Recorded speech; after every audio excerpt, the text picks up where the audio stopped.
What if your next prescription had arms? Scientists say 20 seconds of one thing can boost immunity, ease pain, and lower stress. And no, it's not soup. Please hit that subscribe button and turn on notifications. You won't want to miss what's coming next.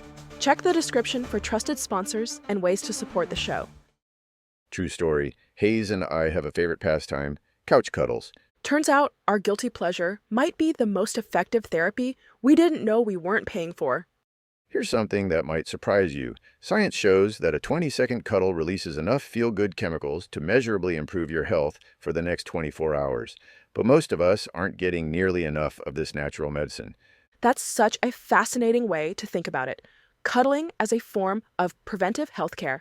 And the science behind it is pretty remarkable. Well, let me tell you about this incredible cascade of hormones that happens when we cuddle. Our bodies release this cocktail of oxytocin, dopamine, and serotonin.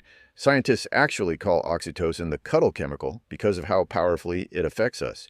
You know what really gets me? The way these hormones can literally change our physical health. Like, we're talking about measurable differences in blood pressure and heart rate. Oh, that's just the beginning. Studies have shown that people who receive regular hugs have significantly lower cortisol levels the next morning.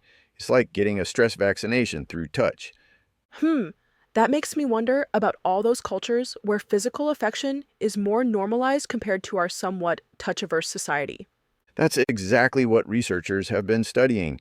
And here's something wild. In Mediterranean cultures where physical touch is more common, they've found lower rates of stress-related health issues. But you know what's really fascinating? The pain management aspect. Oh, tell me more about that. How does cuddling affect pain levels? Well, get this. The oxytocin released during cuddling acts as a natural painkiller. Scientists are so impressed by this effect that they're actually working on developing synthetic versions for pain treatment. And they've found that a 20-second hug can reduce pain sensation by up to 20%. Like a natural morphine? That's pretty incredible.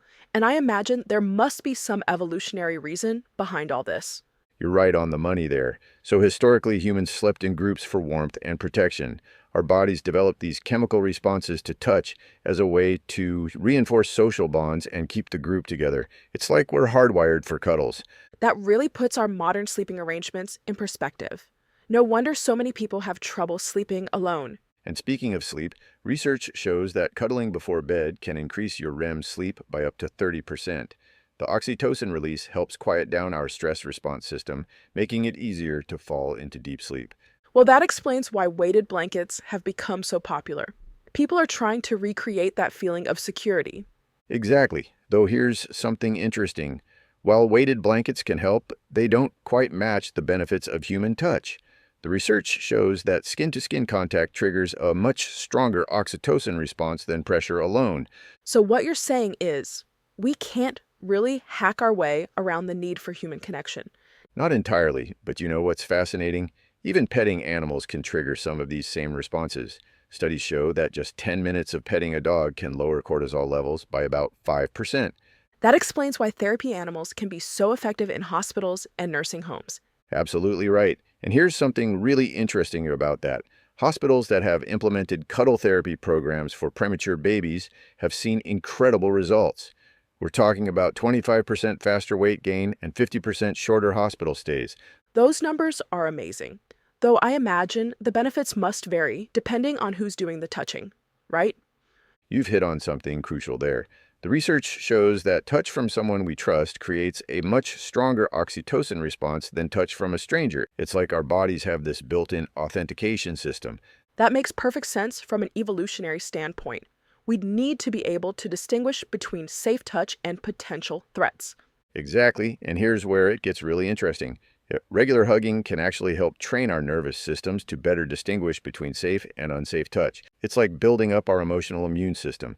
So in a way, we're not just getting immediate benefits, but also investing in our future emotional health. That's right, and the long-term impacts are pretty remarkable. Studies have found that people who receive regular physical affection have up to 32% lower rates of stress-related illnesses. You know what I find fascinating? How something so simple and accessible could have such profound health implications. Well, here's something to really blow your mind. Researchers have calculated that if everyone got just 3 20-second hugs per day, we could reduce healthcare costs related to stress by billions of dollars annually. That's such a powerful argument for making physical affection more normalized in our society. And, what's really interesting about that? Some companies in Japan have actually started implementing hug breaks instead of smoke breaks, and they're seeing decreased stress levels and increased productivity. Now, that's what I call progressive workplace policy, though I imagine it might take some time for that to catch on in other places. You're probably right about that. But here's something encouraging. Even small increases in physical affection can make a difference. Just increasing daily hugs from 0 to 2 can lower your risk of getting sick by about 7%. So, what you're saying is we don't have to go full cuddle revolution to see benefits. We can start small. Exactly. And here's one final fascinating fact. The benefits of hugging actually increase with practice. The more regularly you engage in positive touch, the more sensitive your body becomes to oxytocin, making each subsequent hug more effective. That's really encouraging for people who might be touch averse but want to start experiencing these benefits. Well, it looks like we've uncovered the secret to better health, and it's literally in our arms. Who knew that something as simple as a hug could be such powerful medicine? And the best part? No prescription needed, and the side effects are all positive. Thanks for tuning in to the Wellness Lab Digest. If this episode helped you, here are 3 quick ways to support the show. 1. Subscribe to stay updated with fresh, body-loving wellness insights. 2. Share this episode with a friend who needs this today. 3. Comment below and tell us what topics you'd love to hear next. Want to do even more? Check the video description for ways to support the show. Stay curious, stay well, and we'll see you in the next episode.